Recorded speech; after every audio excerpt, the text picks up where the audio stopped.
प्रश्नावली 1.3। प्रश्नावली 1.3 में पहला प्रश्न हो गया, दूसरा भी हो गया है। तीसरे प्रश्न का पहला वाला प्रश्न। तो पर मैं इसको शुरू करने से पहले कुछ बेसिक चीज़ बताता हूँ मैं। जैसा कि आपने परमेयीकरण के बारे में पढ़ाई होगा। परमेयीकरण। परमेयीकरण का मतलब क्या होता है? जैसे कि कोई संख्या हर में ऊपर होता है अंश और नीचे होता है हर। हर में कोई भी संख्या अगर करनी के अंदर दी हुई है, मान लो करनी 5, तो इस करनी का मान हटाने के लिए क्या करते हैं, ऊपर नीचे वही संख्या से हम गुणा करते हैं, तो उसे कहा जाता है परमेयीकरण। कि जो नीचे संख्या दी हुई हो उसी को ऊपर और नीचे दोनों संख्या से गुणा करने को परमेयीकरण कहते हैं। और अगर नीचे वाली संख्या में जैसे कोई चिन्ह दिया हुआ है 6+2 करनी 2, तो ऊपर नीचे जब गुणा करोगे तो उसका चिन्ह बदल जाता है। गुणा वही होगा लेकिन खाली चिन्ह बदल जाएगा, यहाँ पे जो प्लस रहेगा वो माइनस बन जाएगा। इससे बोला जाता है परमेयीकरण। मैं इसलिए बताया क्योंकि यहाँ पे जो पहला प्रश्न है हमें उसी की सहायता से हल करना है। तो करनी 2 को हल करना है यहाँ पे, और यहाँ पे हमें उसका मान निकालना है। तो चूंकि 1/करनी 2 बराबर, इसको हल करोगे तो कैसे हल कर सकते हो, 1/करनी 2 गुणे करनी 2/करनी 2। तभी करनी 2 का गुणा 1 से करोगे तो क्या मिलेगा, करनी 2। और इन दोनों का आपस में गुणा करोगे तो क्या मिलेगा, 2 गुणे 2। यहाँ पे क्या हो जाएगा, करनी 2/करनी 4। करनी 4 का मान क्या होता है, यहाँ पे करनी 2 तो करनी 2 2 ही होता है, लेकिन करनी 4 का मान होता है 2। तो इसको आप किस तरीके से व्यक्त कर सकते हो, 1/2 गुणे करनी 2। अब इसके बाद हमें सबसे पहले तो सिद्ध क्या करना है, अपरिमेय होना चाहिए ना। तो हम सिद्ध मानेंगे क्या, परिमेय संख्या मानेंगे ना, क्योंकि हमें सिद्ध ही अपरिमेय करना है। तो माना 1/करनी 2 एक अपरिमेय संख्या है, एक परिमेय संख्या है। 1/2 है वो परिमेय संख्या है। इसको अगर आप 1/2 को, इसको आपने अगर परिमेय माना, तो हमने इसको हल करके ये आंसर जो निकाला है इसको भी तो परिमेय ही मानना पड़ेगा। यहाँ पे 1/2 गुणे करनी 2, यह भी एक एक परिमेय संख्या रहेगी, एक परिमेय संख्या है। यह भी क्या रहेगी, परिमेय संख्या रहेगी। फिर उसके बाद मैंने बताया था जब परिमेय संख्या मानते हो तो परिमेय को कैसे लिखा जाता है, a/b के रूप में या p/q के रूप में। यहाँ पे 1/2 गुणे करनी 2 को हम क्या मान रहे, a/b, जहाँ की a और b सहअभाज्य है।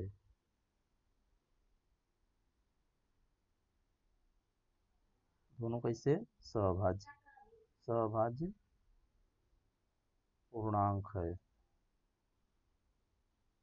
और b हमेशा 0 नहीं होना चाहिए, 0 छोड़ करके बाकी कुछ भी होना चाहिए। पिछले वीडियो में मैंने बताया था, मतलब b का मान 0 छोड़ करके बाकी कोई भी मान हो सकता है। तो अब इसके बाद देखो, 1/2 करनी 2 बराबर a/b। अगर आप यहाँ पे बटे में, तो इन दोनों का आपस में गुणा हो जाएगा। तो यहाँ पे क्या बचेगा, करनी 2 बराबर 2a/b।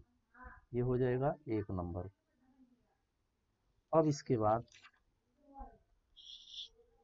चूंकि दो पूर्णांकों का भागफल भी एक परिमेय होता है, मतलब दो पूर्णांक संख्या रहेगी उनका अगर भागफल रहेगा, क्योंकि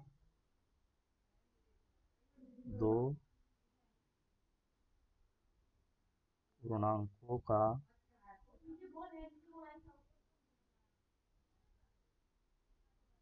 भागफल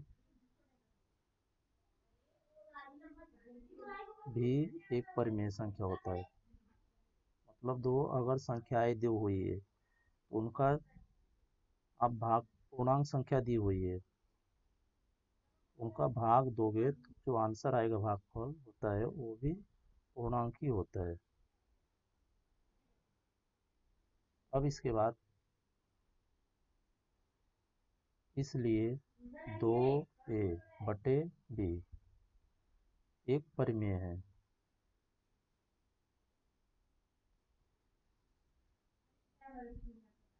ये तो हो गया 2 नंबर। अभी एक और दो से यहाँ पे हमने एक माना और यहाँ अगर करनी दो हमारा परिमेय है तो ये भी परिमेय रहेगा, तो ये 1 नंबर हो गया और यहाँ पे ये दूसरा नंबर। अब यहाँ पे क्या हो जाएगा, एक और दो से, एक और दो से करनी दो जो दी हुई है एक परिमेय है।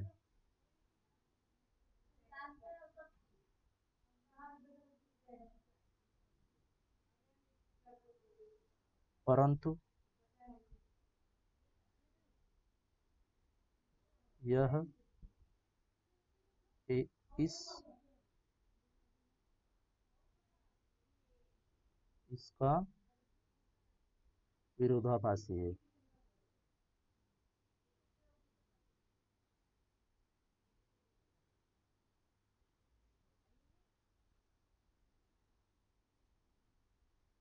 किंतु करनी जो दो दी हुई है एक अपरिमेय है। बराबर, ये सवाल में दिया हुआ है, हमने माना परिमेय भले लेकिन ये अपरिमेय सवाल में दिया हुआ है हमें सिद्ध करने के लिए।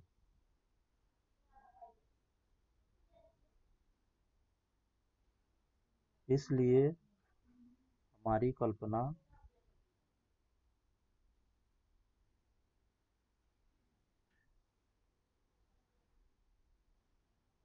कि एक बटे करनी दो एक परिमेय है, यह गलत है। हमने जो माना है वो कल्पना गलत है। अतः एक बटे करनी दो एक परिमेय संख्या है।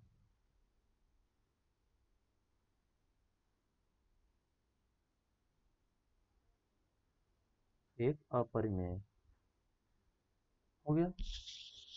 अभी दूसरा बी वाला, बी वाले में क्या दिया हुआ है, 7 करनी 5। ठीक उसी तरीके से इसको भी मानेंगे। माना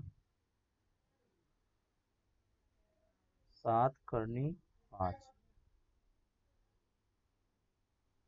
एक परिमेय है।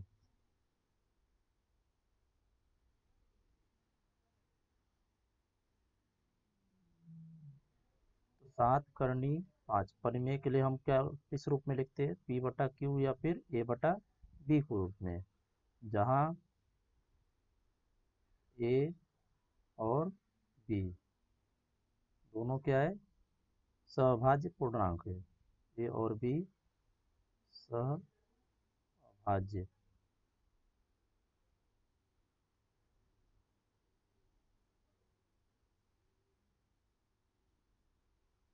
पूर्णांक है और बी कभी भी जीरो नहीं होना चाहिए। अगर जीरो हो गया तो पी बटा क्यू के रूप में नहीं लिख सकते। तो अभी देखो इन दोनों का आपस में गुणा होगा, यहाँ पे जो 7 है ये गुणे में तो इधर आएगा बराबर के मतलब भाग में हो जाएगा, तो करनी 5 बराबर ए बटे 7 बी हो जाएगा। क्योंकि 7 ए और बी पूर्णांक संख्या है, क्योंकि ए बी और 7 ये तीनों क्या है, पूर्णांक है।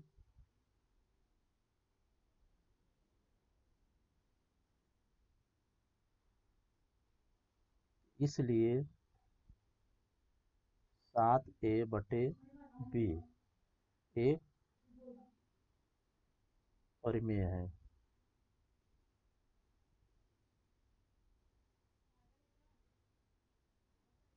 अतः करनी 5, ये वाला जो मान दिया हुआ, ये करनी 5 एक परिमेय है।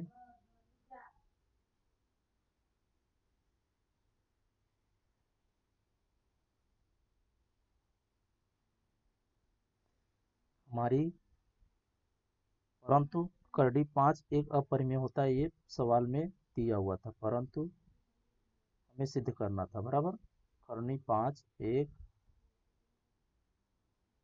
अपरिमेय होता है।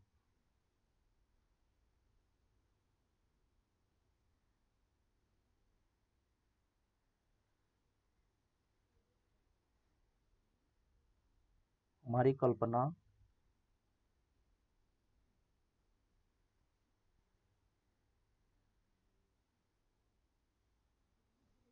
कि 7 करनी 5 एक परिमेय है, ये जो हमने माना था वो गलत है। हमने माना था ना शुरू में कि ये परिमेय है अपरिमेय, यहाँ पे देखो ये हमारी कल्पना जो है वो गलत है। अतः 7 करनी 5 एक अपरिमेय है।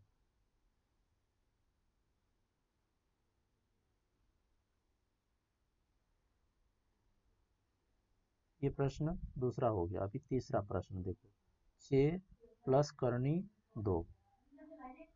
तो यहाँ पे भी सबसे पहले मानेंगे हम, माना 6 प्लस करनी 2 एक परिमेय है।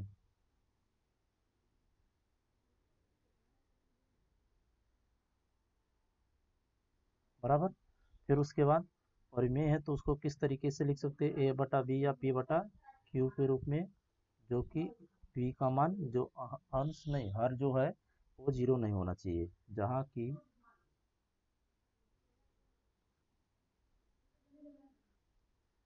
a और b सह अभाज्य पूर्णांक है।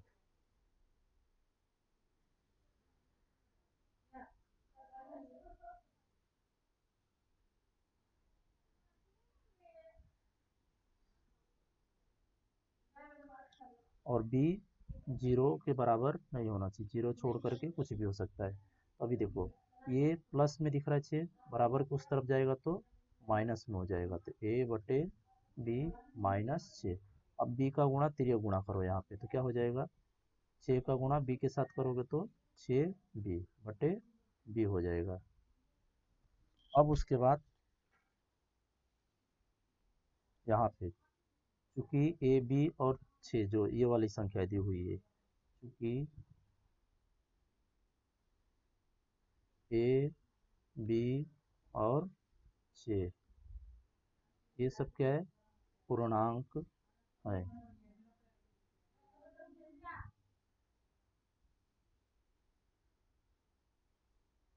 यहाँ पे अगर पूर्णांक है तो ये हमारा क्या हो जाएगा, परिमेय रहेगा। पूर्णांक संख्या है ना, पूर्णांक संख्या ही यह परिमेय संख्या होती है, इसलिए a-6b/b एक परिमेय संख्या है।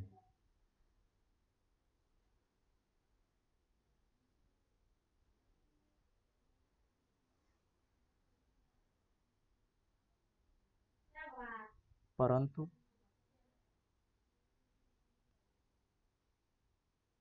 यह तथ्य, तथ्य मतलब जो हमने लिखा, तथ्य का विरोधाभासी है। तथ्य का विरोधाभासी मतलब जो हमने लिखा और जो दिया हुआ था।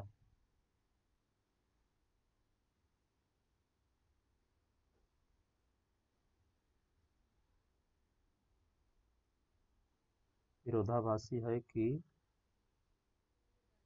करनी 2 1 अपरिमेय होता है।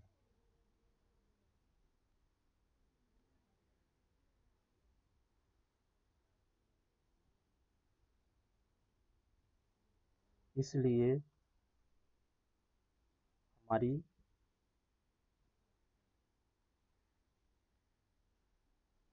कल्पना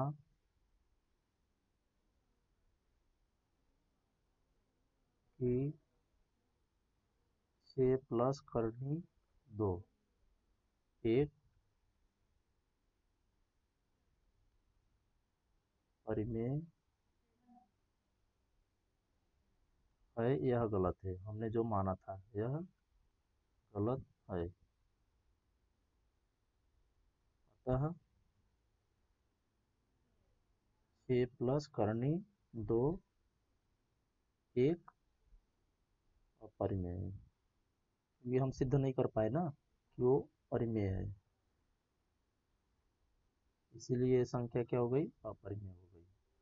ये प्रश्न संग्रह 1.3 यहाँ पे खत्म होता है।